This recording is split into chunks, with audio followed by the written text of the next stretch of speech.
So we are picking up on Samach Gimel days 63b after the two dots, Ton Rabbanon, which is 2, 4, 6, 8, 10, 12 lines down from the top. Ton Rabbanon. Kishenichnasu.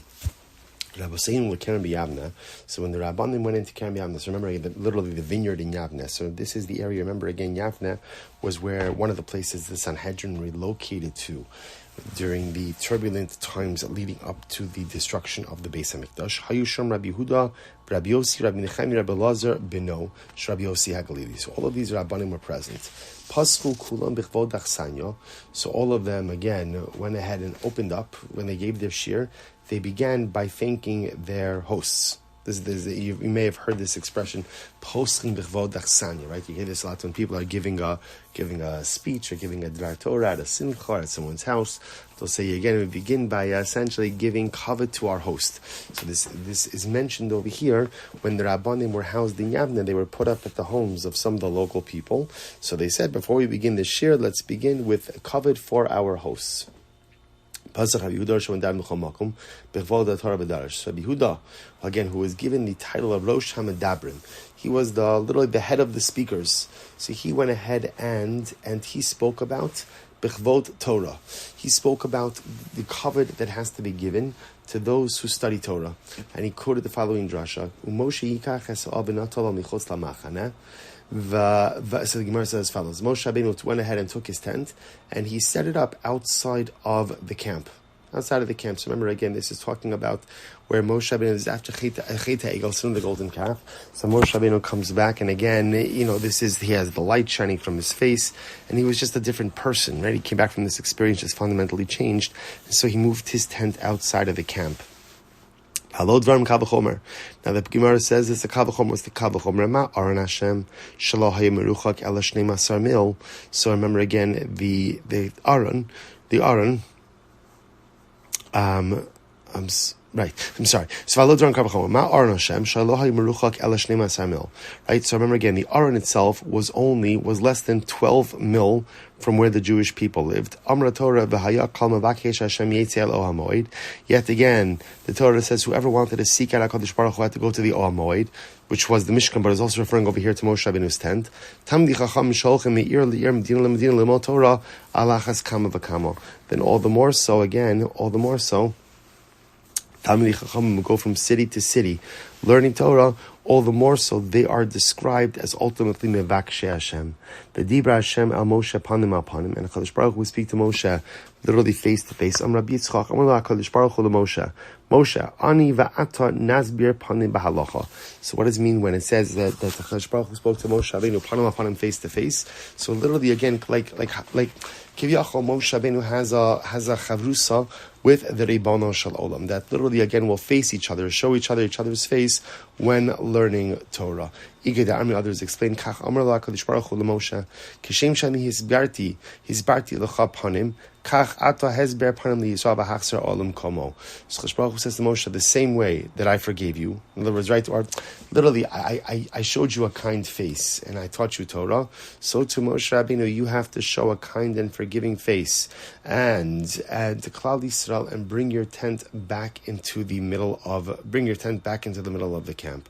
V'shav al hamachana. So the pasuk then says that Moshe Rabbeinu put his tent back into the camp. Am Rabbi Abo, Amar La HaKadosh Baruch Hu LeMoshe, Achshav Yomur Harav Bekas V'Talmid Bakas Yisrael Matei Alehem. So what's going to happen? So HaKadosh Baruch Hu says to Moshe Rabbeinu, what are the people going to say? People are going to say that Moshe Rabbeinu is upset, and HaKadosh Baruch Hu is upset. Right? Everyone is upset with Klal Yisrael. Ultimately, again, who is going to be there for Klal Yisrael? Who's going to advocate on behalf of Klal Yisrael? So the Gemara says, "Im ata machzir olim komo mutav, beimlav Yoshua benu talmidach misharis tachtecha." Shprach says Moshe Rabbeinu, if you move your tent back into the city, then good, right? Into the camp, then good. But if not, I'm going to appoint Yoshua in your place. And ultimately, again, the pasuk says that literally again return to the camp. Amarava, Afapikein, Loyasadar Latala. even though Moshe Rabbeinu returned his tent back to the camp, nevertheless, when HaKadosh Baruch Hu spoke about Yoshua, assuming the reins of leadership, the Ribono Shel Olam's words were not for nothing. In other words, Yoshua ultimately does ascend to an important position. Rabbi Yehuda also went ahead and he gave a drasha. This is all happening, remember, again in Yavna.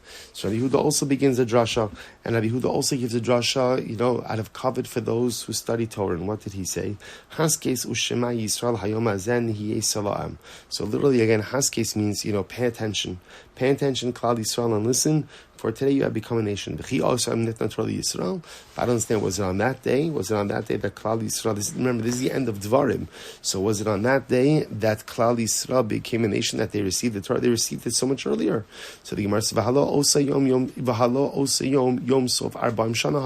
remember again, all of Sefer Dvarim happens at the end of the 40 years. Moshe Rabbeinu was about to die. So Klal Yisrael received the Torah 40 years earlier. So why does it make it sound like, be quiet, be attentive now, make it sounding as if they're receiving the Torah now? A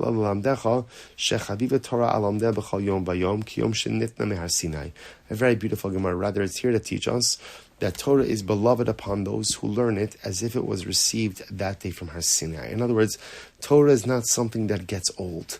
There's a beauty, there's a hischadshus each and every day. Am Rabbi Tanchum, Rabbi Chia, Ish Kfar Akoteda, Shahari Adam Kori Kriyash Mashachris Va'arvis, Ve'erev Echad Eno Kore, Dome Kmishu Lo Kare Kriyash Olam. It's actually very beautiful. So the Gemara says you could look at this by Ma'ariv, right? By Ma'ariv you see this dynamic. A person says Shema every morning and in the evening. And yet, if one evening one forgets to say Shema, it's as if he never said it before. In other words, you would have thought that since a person is saying Shema multiple times each day, so therefore, halacha l'maisa, if he misses it once, okay, no, I missed it once, but look at all the times I got it. But yet, amazingly enough, when you miss Shema even once, you feel as if you've missed out in totality, meaning representing this idea that in Ruchnius every day is a brand new experience. So the Gemara goes, which actually is really, if you think about it, herein lies the real essence of successful Yiddishkeit, which is the ability to feel the newness in our relationship with HaKadosh Baruch Hu each and every day. Haskes, the Gemara gives another drush. What does it mean, Haskes? Now remember again, we translated Haskes before as be attentive. Asu kitos v'isku Torah. It means again create groups, and go ahead and study Torah. Lefi she'ein haTorah niknis ela bechaburah, because Torah is only acquired in a group setting. What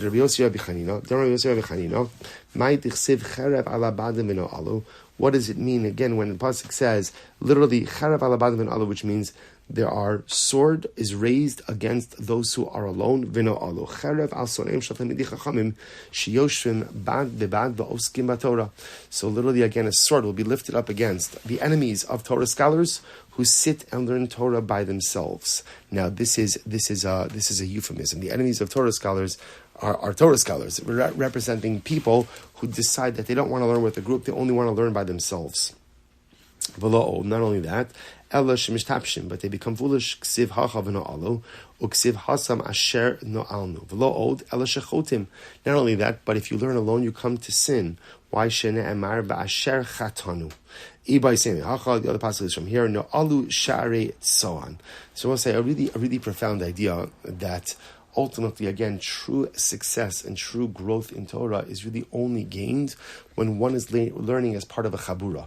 Now, the truth is, this can be understood in a couple of different ways. It can be understood, of course, actually learning as part of a Chaburah, but I think it's also that even if you're learning individually, but you're learning in the context of a greater group, being part of a chevra is so incredibly important. Number one, because if you're not sure about something, you could ask, but also when you're part of a chevra, there are other people to encourage you in your own learning, in your own growth, in your own self-actualization, as opposed to if you just go at your ruchnius alone, you're really going at your ruchnius alone, and you're struggling by yourself, and there's no one else to help you forward. Davar achar, another possibility. The Gemara says, Haskes u'shema Yisrael, kazesu atzmechem al divrei Torah. What does it mean, Haskes?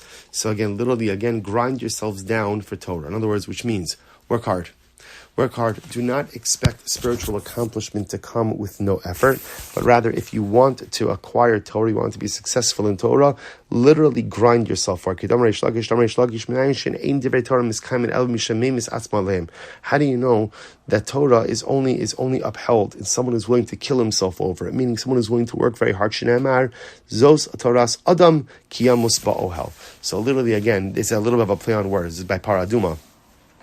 This is the Torah of a person if he kills himself in the tent. Meaning what? The tent represents the base medrash. If I'm willing to push myself, if I'm willing to struggle, if I'm willing to work hard, that's where there is a success of Torah. If I just want it to be easy, if I just want it to be spoon-fed, I won't find success. Davar achar, another possibility. The Gemara says, Haskes u'shema Yisrael. What does this mean? Has the achar kach kases. So literally again, be quiet, and then kases, then chew on it, which means something very interesting, that when learning, a person should first ingest the information, allow yourself to listen, and then analyze, which is actually interesting because a lot of times with learning, what ends up happening is we hear something and we want to jump on it.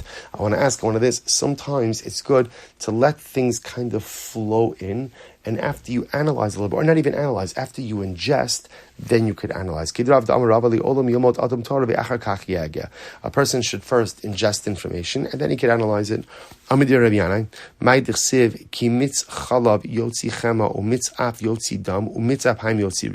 so what does it mean that literally again, if you squeeze milk, right, it gets butter. If you squeeze anger, it gets blood, and the squeezing of more anger gives machlokas.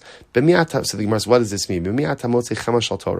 In whom can you find literally again the butter of Torah, which means that who can you find like the beauty, like the cream, so to speak, the cream of the crop of Torah? So literally again, in one who, literally translated, it means one who throws up the milk that he went ahead and he nursed from his mother.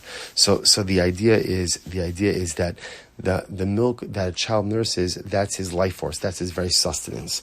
So literally, the idea of throwing up the milk means you give everything that is yours for the pursuit of Torah. The Torah is not something recreational, but rather, again, Torah is something that I devote the totality of myself, everything, even the mother's milk, towards it. Umitzaf yotzi dam. What does it mean? Again, if you squeeze out anger, you get blood. Kol tamid shekois alav rabo pam rishona v'shosek doma lahavchin bein dam tamid ladam tar. This is incredible. Any Talmud Chacham who, when his teacher, his Rebbe gets angry at him, and the Talmud Chacham doesn't respond. He doesn't respond, but instead he just accepts it, he takes it. Such a person will rise to a high level of Torah, to the ability to distinguish between blood that is pure and blood that is impure. Now, what does this mean? So really profound Gemara. So, often when someone gets upset at me, so it's reflexive reaction to become defensive, to dig in, and even if it's my Rebbe who gets upset at me, I'm still going to get defensive. So someone who is yielding and is humble when it comes to his Rebbe, and his Rebbe gets upset and he just accepts it, that humility will engender a sense of personalistic greatness. And again, apayim is like flaring anger. And one who goes ahead with, if you squeeze out flaring anger, you get machlokas. What does this mean? Kol tamid chacham, kol tamid shekois alav rabo pam rishono shneya v'shosek socha lahavchin bein dinei mamanis l'dinei nefashos. So a really incredible Gemara that ultimately, again, any Talmud Chacham whose Rebbe gets upset at him, right, one time, two times, it doesn't say anything. In other words, the Talmud takes it and he does not go ahead and respond in any way, but rather, again, he humbles himself and listens to the rebuke. So such an individual will be Zochei Meretz Hashem to distinguish between monetary law and ultimately capital law.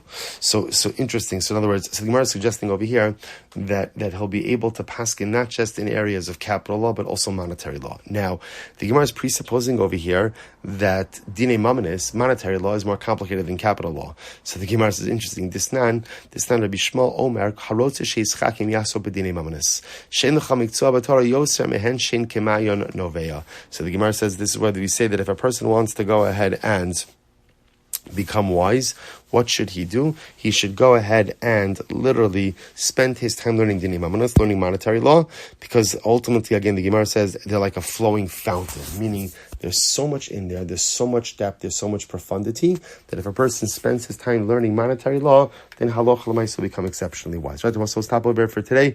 We'll pick up at the rest of the sugi tomorrow. Shkoyach, everyone.